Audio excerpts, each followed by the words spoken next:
Oh my goodness. It is winter again. It is foggy outside. I have just left my place of work and I'm making my way home. Hi guys. Whoa. Right, I was doing a live this morning, but then this morning in the school we had evacuation.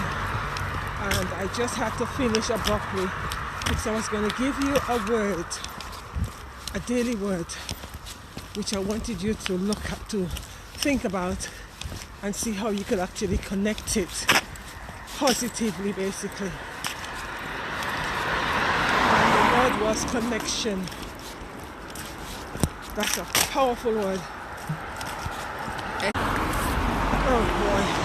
All sorts happening on this live this evening. But anyway, the word I wanted you guys to focus on was connection. Positively. How do you see that word?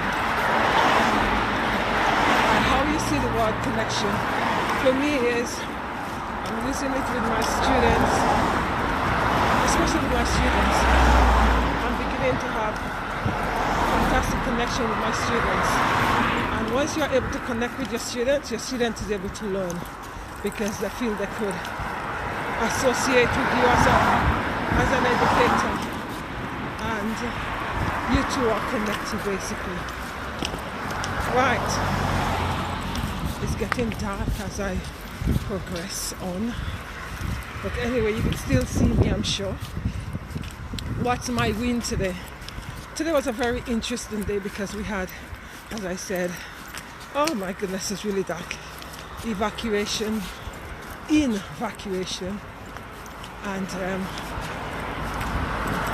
good thing for me was I didn't have a class at that time. That was one of my free lessons. So it was just me by myself. So that was good. And then after that I had a lesson which everything just threw my mind off. And I was running late for that lesson, which wasn't very positive. Anyway, what's my win?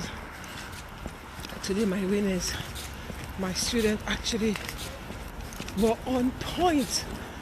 You know, they were so pumped up in my 2 lessons before last, my 6, I think it's 5 and 6 lesson. They were really pumped up and it made such a difference. Because sometimes in the afternoon lesson, the brain go to sleep. You have to take them outside for a walk around the building because the brains were asleep. But this afternoon, the brains were on point, man. They were able to connect with the areas we're looking at. We're looking at demography, and for them, they were able to give me the answer. So it was a fantastic lesson. So that's my win. Students connecting and understanding the topic. Educators, you need to take care of yourself.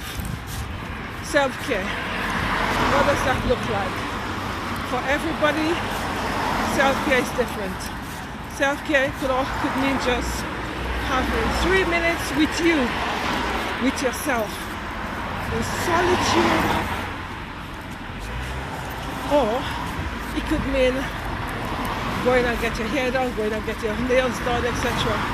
But sometimes self-care for you is just homing into yourself, tapping into you, embracing where you are, identifying what the feelings are, to see what you're feeling in your body and acting on it.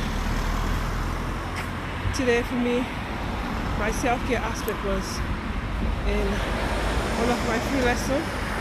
It's just taking time with me, just meditating for 2 to 3 minutes, and that was good because I realized I was beginning to feel overwhelmed. There were lots happening, lots of marking because it's the end of the term, and the students, although they're on point, they're also feeling quite anxious regarding the exams because they're not too sure what's happening, etc.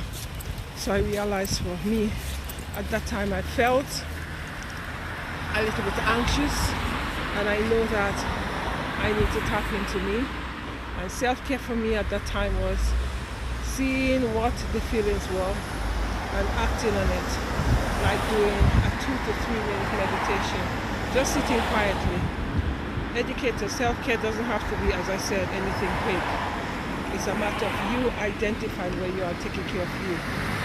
So stop saying that you don't have time for self-care, because if you don't have time for self-care, you won't have time for your students.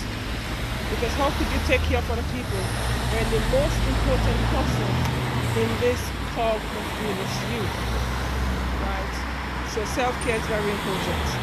Anyway, guys, have a fantastic evening, and remember, start taking care of yourself, whatever self-care might mean for you.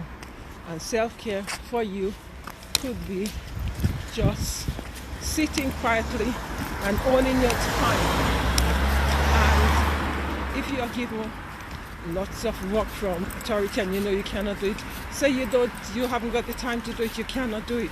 You need to start owning that instead of burning yourself out and you cannot do anything for yourself, right? So self-care, owning your time, and boundaries, setting boundaries is vital. Anyway, probably sometime during this week I'll come to you with a series of topics and areas regarding self-care, because self-care for me is very, very important. And it was quite nice today when I asked my colleague, what's her win?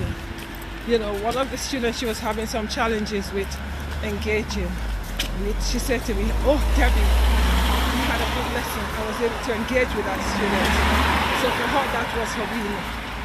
So hi, educators, identify your win, embrace it, celebrate it, and remember, self-care, self-care, self-care.